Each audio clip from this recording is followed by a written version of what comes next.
We brought in one board and we sold one board. So the stock should be 0. Let's confirm it. Go to items, then reports, and run an item movement report.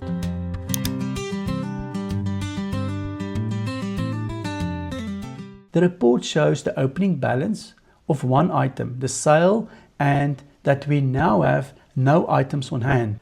Next, let's prove the value side as well by running an item valuation report. Go to items, reports, item valuation. Run the report for all items. Choose the average cost method and click view report. Because we sold the only board we had, Sage shows 0 items on hand and the inventory valuation is 0, which is exactly what we expect. Remember, a business doesn't succeed because of accounting. Obviously not. It succeeds with it. If you found this helpful, please give the video a like and subscribe, because I'll be going even deeper into Sage's inventory management, sharing practical tips and real workflows you can copy and use in your own business.